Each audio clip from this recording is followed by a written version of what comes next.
আজকে আমরা ক্লাস 10 অঙ্কের 2 নম্বর মডেল কোশ্চেন সেট নিয়ে আলোচনা করছি।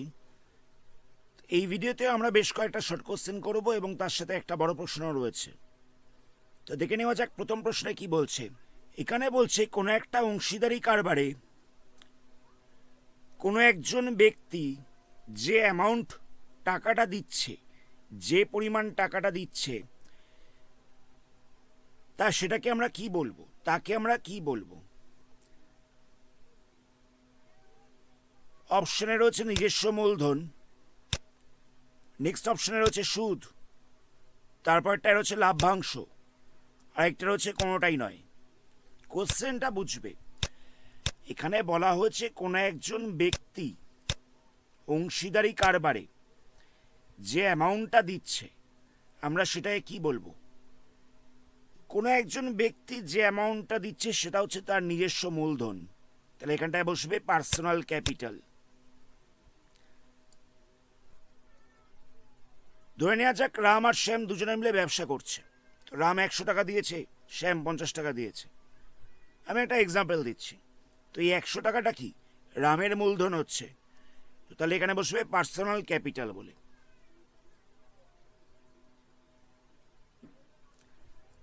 নেক্সট প্রশ্ন দেখা যাক। এই অঙ্কটা আমরা এর আগের ভিডিওতে করেছিলাম, তবু আরেকবার রিপিট করে দেওয়া যাক, তোমাদের প্র্যাকটিস হয়ে যাবে। এখানে বলছে যে y মাইনাস জেড সমানুপাতিক হচ্ছে 1/x, জেড মাইনাস এক্স সমানুপাতিক হচ্ছে 1/y, আর x মাইনাস ওয়াই সমানুপাতিক হচ্ছে 1/z।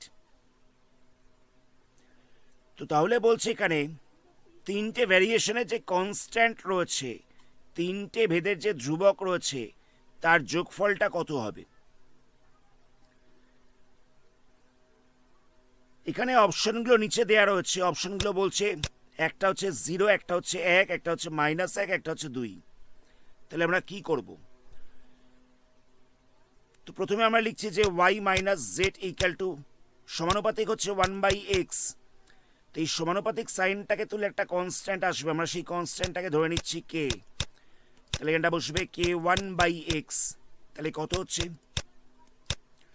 তাহলে এখানটা বসবে x into y minus Z into equal to k1।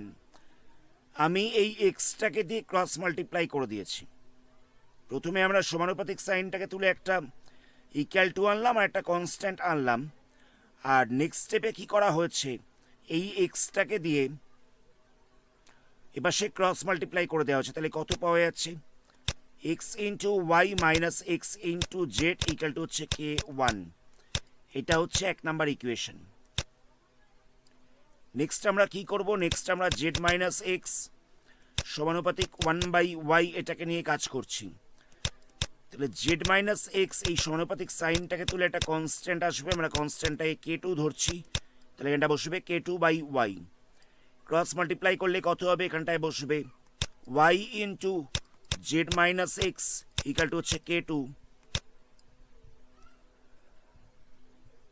ওয়াইটাকে দিয়ে মাল্টিপ্লাই করছি, তাহলে কত হবে? y into Z minus Y into X equal to হয়ে যাচ্ছে k2। এটা হচ্ছে 2 নাম্বার ইকুয়েশন। নেক্সট আমরা 3 নাম্বার ইকুয়েশনটাকে নিয়ে কাজ করছি। 3 নাম্বার যে ভেদটা দেওয়া রয়েছে সেই ভেদটাকে নিয়ে কাজ করছি। তো এখানে দেওয়া রয়েছে কত? এক্স মাইনাস ওয়াই সমানুপাতিক 1/z। তো এই সমানুপাতিক সাইনটাকে তুললে কত হবে? সমানুপাতিক সাইনটাকে তুললে একটা কনস্ট্যান্ট বসবে, সেই কনস্ট্যান্টটাকে আমরা k3 ধরে নিচ্ছি। নেক্সট আমরা কি করছি? ক্রস মাল্টিপ্লাই করছি। তাহলে কত হবে? Z into X minus Y equal to হচ্ছে k3। তো জেডটাকে দিয়ে মাল্টিপ্লাই করা হচ্ছে, তাহলে কত হবে? তাহলে এখানটায় বসবে জেড ইন্টু এক্স মাইনাস দিয়ে বসবে Z into Y equal to হচ্ছে k3। তাহলে আমরা এখান থেকে 3টে সমীকরণ পেয়ে গেলাম। আমরা এই সমীকরণটার নাম্বার দিচ্ছি 3।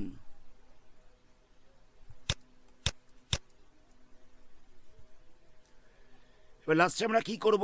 এই 3টে সমীকরণকে যোগ করে দেবো। প্রথম সমীকরণটা কত ছিল? xy minus xz equal to হচ্ছে k1। এটা ছিল এক নাম্বার সমীকরণ, আর 2 নাম্বারটা ছিল Y Z minus Y X equal to হচ্ছে কে টু, এটা হচ্ছে 2 নাম্বার সমীকরণ। আর 3 নাম্বার সমীকরণটা ছিল Z X minus Z Y equal to হচ্ছে কে থ্রি, এটা হচ্ছে 3 নাম্বার সমীকরণ। তো 1 প্লাস 2 প্লাস 3 করলে কত হবে? 1 2 আর 3, এই তিনটাকে যোগ করলে কত হচ্ছে? এলিজেসে বসবে X Y minus X Z plus Y Z minus Y X plus Z X minus Z Y equal to দিয়ে বসবে K one plus K two plus K three. এইটার সাথে আমি এটাকে এবং এটাকে প্লাস করে দিয়েছি। এখান থেকে এক্স জেডটা ক্যান্সেল হয়ে যাবে, ওয়াই জেডটা ক্যান্সেল হয়ে যাবে, এক্স ওয়াইটা ক্যান্সেল হয়ে যাবে। তাহলে কত পড়ে থাকছে? তাহলে পড়ে থাকছে K one plus K two plus K three equal to পড়ে থাকছে 0। তাহলে তিনটে ভেদ ধ্রুবকের যোগফল হচ্ছে 0, এটাই হবে আনসার। নেক্সট কোশ্চেন দেখা যাক। এখানে একটা সমীকরণ দেওয়া হচ্ছে, সমীকরণটা হচ্ছে X square plus B X plus C equal to 0। এর যে দুখানা রুট রয়েছে, দুখানা যে বীজ রয়েছে, সেই বীজগুলো সমান বলছে। তাহলে নিচে কিছু অপশন দেওয়া রয়েছে, এই অপশনগুলোর মধ্যে কোনটা সত্য হবে সেটা আমাদের জিজ্ঞেস করা হচ্ছে। তো X square plus B X plus C equal to 0, এই সমীকরণটার যদি দুখানা রুট ইকুয়াল হয় তাহলে বলা যেতে পারে B square minus 4ac equal to 0 হবে। এটা হচ্ছে ফর্মুলা। যদি এই সমীকরণটার দুখানা বীজ সমান হয় তাহলে লেখা যেতে পারে B square minus 4ac equal to 0। তাহলে আমরা কি করছি? এই 4ac-টাকে সাইড চেঞ্জ করছি, তাহলে কত হবে? এখানটা বসবে প্লাস 4ac। নেক্সট স্টেপে আমরা কি করব? ঘুরিয়ে লিখছি, তাহলে 4ac ইকাল টু বসবে বি স্কোয়ার। তাহলে এখান থেকে সি ইকাল টু কত হবে? সি ইকাল টু হয়ে যাচ্ছে বি স্কোয়ার বাই 4a। তাহলে এই অপশনটা হচ্ছে correct, B square by 4a equal to হচ্ছে সি। নেক্সট কোশ্চেন দেখো, এখানে বলছে যে দুখানা সার্কেল রয়েছে, দুখানা বৃত্ত রয়েছে, এই বৃত্ত দুখানা কোনো বিন্দুতে টাচ করেনি, তাহলে এদের মধ্যে কতগুলো ট্যানজেন্ট থাকতে পারে? সাধারণ ট্যানজেন্ট থাকতে পারে, মানে সাধারণ স্পর্শক কতগুলো থাকতে পারে? ধরে নেওয়া যাক এটা হচ্ছে একটা বৃত্ত, এটা হচ্ছে আর একটা বৃত্ত, এদের মধ্যে ট্যানজেন্টগুলো কিরকম হতে পারে? এই যে প্রথম ট্যানজেন্টটা দেখো, এরকমভাবে একটা ট্যানজেন্ট যেতে পারে, তাহলে এটা হচ্ছে 1 নাম্বার ট্যানজেন্ট। এরকমভাবে আরেকটা ট্যানজেন্ট যেতে পারে, এটা হচ্ছে 2 নাম্বার ট্যানজেন্ট। এরকমভাবে আরেকটা স্পর্শক থাকতে পারে, তাহলে এটা হচ্ছে 3 নাম্বার স্পর্শক। আর এভাবে একটা স্পর্শক থাকতে পারে, এটা হচ্ছে 4 নাম্বার স্পর্শক। তাহলে আমরা দেখলাম যে দুখানা বৃত্ত যদি এরা পরস্পরকে স্পর্শ না করে থাকে তাহলে এদের 4খানা স্পর্শক থাকতে পারে। নেক্সট কোশ্চেন দেখো, এখানে বলছে এবিসি আর ডিইএফ দুখানা ট্রায়াঙ্গেল রয়েছে, ছবিটা আমি এঁকেছি। এখানে ছবিটা এঁকে নাম দেওয়ার সময়, মানে এবিসি নামগুলো দেওয়ার সময় আমাদের একটু কনসাসভাবে দিতে হবে। তুমি যে কোনো পয়েন্টে এ, যে কোনো পয়েন্টে বি, যে কোনো পয়েন্টে সি, কোনো পয়েন্টে ডি, এরকমভাবে নাম দিলে হবে না। কেন হবে না সেটা একটু পরে বুঝতে পারবে। এখানে বলে দিয়েছে এই এবিসি আর ডিইএফ এই ট্রায়াঙ্গেল দুটোর এ অ্যাঙ্গেলটা এবং ই অ্যাঙ্গেলটা দুটোই হচ্ছে 40 ডিগ্রি। সেটা এখানে লেখা রয়েছে যে অ্যাঙ্গেল এ এবং অ্যাঙ্গেল ই দুটোই হচ্ছে 40 ডিগ্রি। আবার এখানে একটা জিনিস বলেছে দেখো, এ বি মানে এই বাহুটার সাথে ইডি বাহুটার যা রেশিও,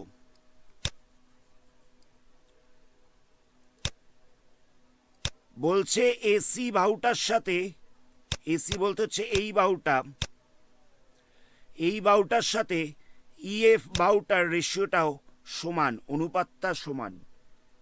কতটা বুঝতে পারলে? অ্যাঙ্গেল এ আর অ্যাঙ্গেল ই ইকাল টু দেওয়া রয়েছে 40 ডিগ্রি। এ বি সাইডটার সাথে ইডি সাইডটার যা রেশিও, আবার এসি সাইডটার সাথে ইএফ সাইডটার রেশিওটা সেম বলছে।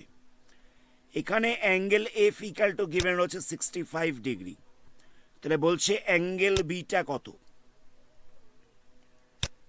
এখানে একটা জিনিস বলে রাখি, যখন দুখানা ত্রিভুজের এই কোণটার সাথে এই কোণটা সমান বলে দিয়েছে এবং এই সাইডটার এই সাইডটার রেশিওটা এই সাইডটার রেশিওর সাথে সমান বলে দিয়েছে, তখন ত্রিভুজ দুখানা হচ্ছে সমকোণী মানে সদিশকোণী ত্রিভুজ। মানে এই দুটো ত্রিভুজের বাহুগুলোর মাপ আলাদা হতে পারে কিন্তু অ্যাঙ্গেলগুলোর মাপটা সমান হবে। কথাটা বুঝতে পারলে? বাহুগুলোর মাপটা আলাদা হতে পারে কিন্তু কোণগুলোর মাপটা সমান হবে। তাহলে এই কোণটা যখন 65 ডিগ্রি গিভেন রয়েছে, তাহলে এই ট্রায়াঙ্গেলটার এই কোণটাও হবে 65 ডিগ্রি। আমাদের জিজ্ঞেস করেছে অ্যাঙ্গেল বিটা কত। এবার দেখো, এই ট্রায়াঙ্গেলটার এই অ্যাঙ্গেলটা 40 ডিগ্রি, এটা হচ্ছে 65 ডিগ্রি, তাহলে এই অ্যাঙ্গেলটা কত হবে? 180 মাইনাস 40 মাইনাস 65, মাইনাস করলে হয়ে যাবে 75 ডিগ্রি। এটাই হচ্ছে আনসার। যদি কোনো জায়গায় অসুবিধা থেকে থাকে তাহলে ভিডিওটাকে একবার ব্যাক করে দেখে নিও। নেক্সট কোশ্চেন দেখা যাক। নেক্সট কোশ্চেনে বলছে কোনো একটা গোলক রয়েছে যার রেডিয়াসটা হচ্ছে r/2, তাহলে এর আয়তনটা কত হবে? কোনো একটা গোলকের আয়তনের ফর্মুলা হচ্ছে 4/3 পাই r³। এটা হচ্ছে আয়তনের ফর্মুলা। তো এখানে রেডিয়াসটা দেওয়া রয়েছে r/2, তাহলে তো আমি এখানে r লিখলে হবে না, আর এর জায়গায় r/2 লিখতে হবে। কথাটা বুঝতে পারলে? গোলকের আয়তনের ফর্মুলা হচ্ছে 4/3 পাই r³, কিন্তু এখানে বলে দিয়েছে রেডিয়াসটা হচ্ছে r/2, তাই এখানে r লিখলে হবে না, আর এর জায়গায় লিখতে হবে r/2। সেটাই করা হচ্ছে। তাহলে কত হচ্ছে? 4/3 into pi into r/2 into r/2 into r/2। একটা 2 ক্যান্সেল হয়ে যাচ্ছে, আবার এখান থেকে আরেকটা 2 ক্যান্সেল হয়ে যাচ্ছে, তাহলে কত পড়ে থাকছে? পাই r³/6। পাই 3টে আর, তাই লিখেছি r³, আর নিচটায় পড়ে থাকছে 6। তাহলে অপশন কোনটা হচ্ছে? অপশন হচ্ছে এটা, মানে পাই r³/6টাকে লেখা হয়েছে 1/6 পাই r³। এটা লেখা যায়, তো সেটাই রয়েছে 1 নাম্বার অপশনে, সেটাই রয়েছে। নেক্সট কোশ্চেন দেখা যাক। নেক্সট কোশ্চেনে কি বলছে? বলছে কোনো একটা কোণ ছিল, কোনো একটা শঙ্কু ছিল, তো সেই শঙ্কুটার কি করেছে? রেডিয়াসটার মধ্যে কোনো রকম চেঞ্জ করেনি, এর হাইটটাকে ডাবল করে দিয়েছে। তাহলে এর ভলিউমটা কতখানি চেঞ্জ হবে, কতখানি বাড়বে? মানে একটা কোণ ছিল যার রেডিয়াসটা সেম রেখেছে, ব্যাসার্ধটাকে সেম রেখেছে, খালি হাইটটাকে ডবল করে দিয়েছে, তাহলে এদের ভলিউমটা কি চেঞ্জ হবে, কতখানি বাড়বে? তাহলে আমরা কি করব? দুটোর রেডিয়াসটাকে আমরা আর ধরে নিচ্ছি, একটার হাইটটাকে আমরা এইচ ধরছি, তো এটার হাইটটাকে 2h ধরতে হবে, কারণ বলেই দেওয়া ছিল দুটোর রেডিয়াস সেম, হাইটটা হচ্ছে ডবল। তো সেই কারণে একটার হাইটকে আমি এইচ ধরেছি আর একটার হাইটকে আমি 2h ধরেছি। এককটাকে আমি ইউনিট ধরছি, মানে এত একক বলে লিখলাম। তাহলে এর ভলিউম কত হচ্ছে? এর ভলিউমটা হয়ে যাচ্ছে 1/3 পাই r²h। আর এটার ভলিউমটা কত হচ্ছে? এটার ভলিউমটাও হয়ে যাচ্ছে 1/3 পাই r² 2h। এত ঘন একক বসবে।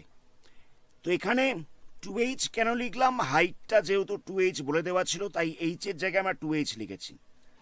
তাহলে এটা কত হচ্ছে? 2/3 পাই r² h হয়ে যাচ্ছে।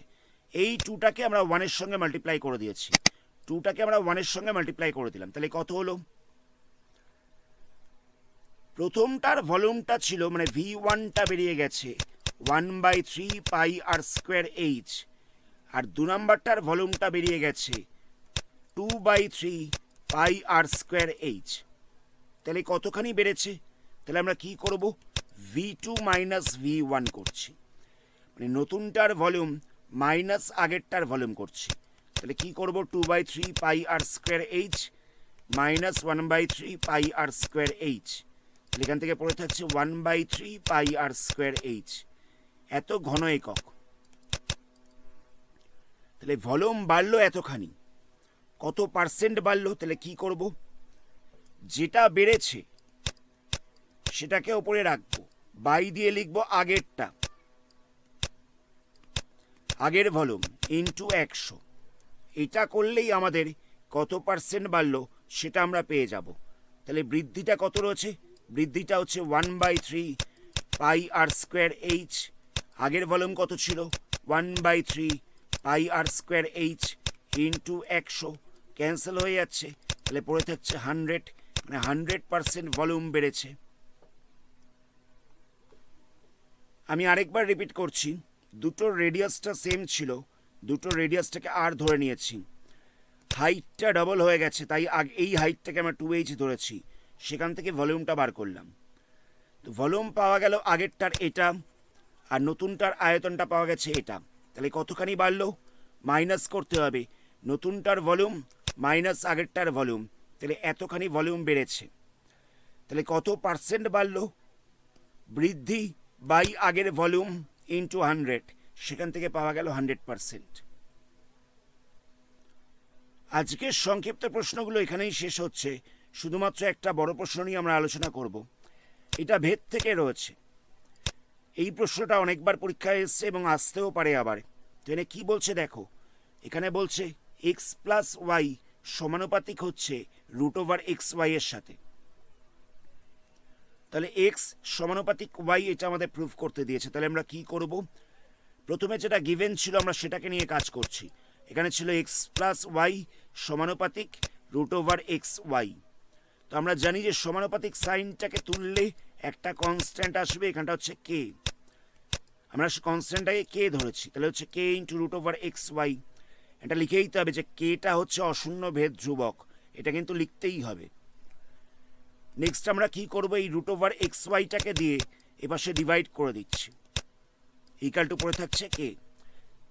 নেক্সট স্টেপে আমরা কি করছি, নেক্সট স্টেপে আমরা বোথ সাইডে, নিচে বোথ সাইডে 2 মাল্টিপ্লাই করছি। তাহলে এখানটা কত হবে, 2 root over X Y equal to হচ্ছে কে বাই 2।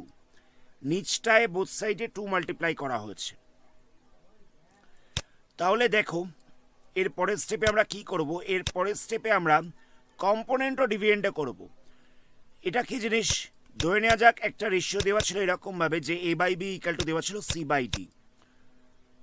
কম্পোনেন্ট ও ডিভিডেন্ডে করলে কত হবে, A plus B by A minus B equal to হচ্ছে C plus D by C minus D. যোগ ভাগ করা হয়েছে, ওপরেরটা প্লাস নিচেরটা বাই ওপরেরটা মাইনাস নিচেরটা, বোথ সাইডে এটা করা হয়েছে। কম্পোনেন্ট ও ডিভিডেন্ডও কিন্তু একটা সাইডে করা যায় না, বোথ সাইডে করতে হবে।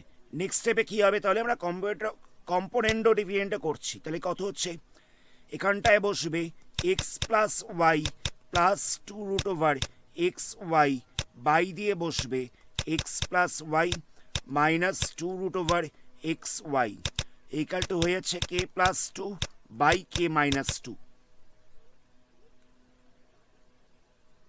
এটাকে আমি আরেকবার নেক্সট পেজে লিখছি। তাহলে আমাদের পাওয়া গেল X plus Y plus 2 root over X Y, by দিয়ে বসছে X plus Y minus 2 root over X Y equal to দিয়ে হচ্ছে K plus 2 by K minus 2। আমি এক্সটাকে লিখছি root over X whole square, এটা লেখা যায়। ওয়াইটাকে লিখছি root over Y whole square, এটাও লেখা যায়। আর এটাকে একটু সাজিয়ে লিখছি, কীরকমভাবে সাজাচ্ছি, 2 into root X into root Y. নিচটাতেও আমরা ঠিক একই রকম করছি, এখানটায় বসবে root over X whole square plus root over Y whole square minus 2 into root over X into root over Y equal to দিয়ে বসবে K plus 2 by K minus 2। তাহলে দেখো ওপরটা কত হলো, ওপরটা চলে এসছে root X plus root Y whole square, ওপরেরটা A plus B whole square ফরম্যাটে চলে এসছে। তাহলে এখানটায় এ বলতে রয়েছে রুট এক্স, বি বলতে রয়েছে রুট ওয়াই, আর নিচটা চলে এসছে A minus B whole square এই ফরম্যাটে ইকুয়াল টু হচ্ছে K plus two by K minus two. তো আমরা কি করছি, বোথ সাইডে রুট ওভার করে দিচ্ছি, তাহলে কত পড়ে থাকবে root over X plus root over Y by root over X minus root over Y equal to হয়ে যাবে root over K plus two by root over K minus two. আচ্ছা, আমি এটাকে রুটটাকে সেপারেট করে দিলাম, বোথ সাইডে আমরা রুট ওভার করেছি। এটাকে আরেকবার আমি লিখছি, এখানটায় পাওয়া গেল root over X plus root over Y by root over X minus root over Y equal to হচ্ছে root over K plus two by root over K minus two. Next স্টেপে কী হবে, নেক্সট স্টেপে আবার কম্পোনেন্ট ও dividend মানে যোগ ভাগ করবো, তাহলে কত বসবে, এখানটায় বসবে root X plus root Y plus root X minus root Y, মানে ওপরেরটা প্লাস নিচেরটা করলাম, আর নিচটায় বসবে root X plus root Y minus দিয়ে বসবে root X minus root Y equal to দিয়ে কত হচ্ছে root over K plus two plus root over K minus two, আবার নিচটায় বসছে root over K plus two minus root over K minus two, both সাইডে যোগভাগ করে দেওয়া হচ্ছে। নেক্সট স্টেপে কী হচ্ছে, ফার্স্ট ব্র্যাকেটটাকে ওপেন করছি, তাহলে বসছে root over X plus root over Y plus দিয়ে বসছে root over X minus root over Y by দিয়ে লিখছি root over X plus root over Y minus root over X, এই মাইনাস সাইনটা ভেতরে মাল্টিপ্লাই হবে, তাহলে এখানটা বসবে plus root over Y equal to দিয়ে বসবে, এই পাশটা যেরকম ছিল সেরকম থাকবে, কোনো রকমভাবে চেঞ্জ হবে না। এই পাশটাকে আমি কোনো রকমভাবে চেঞ্জ করিনি। তো এখান থেকে দেখো রুট ওভার ওয়াইটা ক্যান্সেল হয়ে যাচ্ছে আর নিচ থেকে রুট ওভার এক্সটা ক্যান্সেল হয়ে যাচ্ছে, তাহলে কত পড়ে থাকছে, পড়ে থাকছে two root X by two root Y, টুটা ক্যান্সেল হয়ে যাচ্ছে ইকুয়াল টু দিয়ে যা ছিল সেটাই পড়ে থাকছে।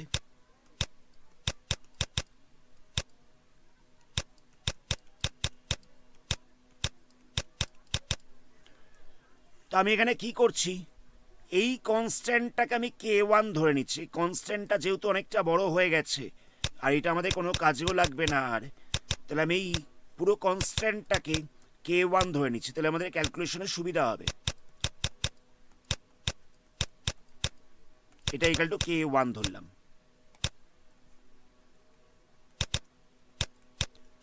তাহলে কত হচ্ছে root over X by root over Y equal to হয়ে যাচ্ছে কে ওয়ান। আমরা বোথ সাইডে স্কোয়ার করে দিচ্ছি, তাহলে কত হবে X by Y equal to বসবে কে ওয়ান তার স্কোয়ার, এখান থেকে লেখা যেতে পারে X equal to K one square into Y. তো কনস্ট্যান্টটাকে আর ইকুয়াল টু সাইনটাকে তুললে কি হবে, একটা ধ্রুবক বসবে, তাহলে এটা বসছে এক্স সমানুপাতিক ওয়াই। আমাদের এটাই প্রুফ করতে দেওয়া হচ্ছিল। আমি পুরো প্রসিডিওরটাকে আরেকবার রিপিট করছি। প্রথমে যেটা ছিল আমরা সেটাকে নিয়ে কাজ করেছি, কনস্ট্যান্টটাকে সমানুপাতিকটাকে তুলে একটা কনস্ট্যান্ট বসিয়েছি, কনস্ট্যান্টটা হচ্ছে কে। এই জিনিসটা এবার সে মাল্টিপ্লাই ছিল, এবার সে ডিভাইড হয়ে যাবে। নেক্সট স্টেপে আমরা কি করলাম, দুটো সাইডে নিচটায় আমরা টু দিয়ে মাল্টিপ্লাই করেছি, তারপর আমরা যোগ ভাগ করলাম, যোগ ভাগ করে যেটা পাওয়া গেল সেটা হচ্ছে এটা। নেক্সট স্টেপে আমরা এই এক্সটাকে লিখেছি রুট এক্স স্কোয়ার, ওয়াইটাকে লিখেছি রুট ওয়াইয়ের স্কোয়ার, আর রুট ওভার এক্স ওয়াইটাকে লিখেছি root X into root Y, নিচটাকেও একই রকমভাবে সাজিয়ে লিখেছি।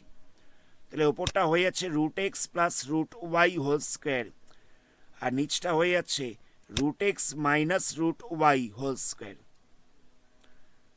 বোথ সাইডে রুট ওভার করে দেওয়া হচ্ছে, তাহলে এখান থেকে স্কোয়ারটা ক্যান্সেল হয়ে যাচ্ছে আর এই পাশটায় একটা রুট ওভার বসছে, এখান থেকে স্কোয়ারটা ক্যান্সেল হলো আর এখানটা একটা রুট ওভার বসলো।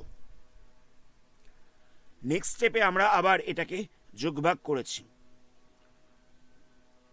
যোগভাগ করাতে এই রুট ওভার ওয়াইটা ক্যান্সেল হয়ে যাচ্ছে ওপর থেকে, আর নিচ থেকে রুট ওভার এক্সটা ক্যান্সেল হয়ে যাচ্ছে, এখানেও একটা টু আসছে, এখানেও একটা 2 আসছে, 2গুলোকে ক্যান্সেল করে দেওয়া হচ্ছে। তো কনস্ট্যান্টটা অনেকটা বড় হয়ে গেছিল, সেই কনস্ট্যান্টটাকে আমরা k1 ধরে নিয়েছি। তাহলে কত হলো, √x by √y equal to হচ্ছে k1। বোথ সাইডে স্কোয়ার করে দেওয়া হচ্ছে, তাহলে কত হবে, x by y equal to হয়ে যাচ্ছে k1 স্কোয়ার। তাহলে x ইকাল টু কত হচ্ছে, x ইকাল টু হয়ে যাচ্ছে k1 স্কোয়ার ইন্টু y। ওয়াইটা এপাশে ডিভাইড ছিল, সাইড চেঞ্জ করাতে মাল্টিপ্লাই হয়ে গেছে। তাহলে x সমানুপাতিক কত হচ্ছে, x সমানুপাতিক হচ্ছে y। আমরা ইকুয়াল টু আর কনস্ট্যান্টটাকে তুললাম, ইকুয়াল টু আর কনস্ট্যান্টটাকে তুললে একটা সমানুপাতিক সাইন বসবে। তাহলে x সমানুপাতিক y, আমাদের এটাই প্রুফ করতে দেওয়া হয়েছিল। আজকের ভিডিওটা আমরা এখানেই স্টপ করছি। এর পরবর্তী পার্টে আমরা আরও কিছু শর্ট কোশ্চেন নিয়ে আলোচনা করব। ভিডিওটা ভালো লাগলে ভিডিওটাকে লাইক করো।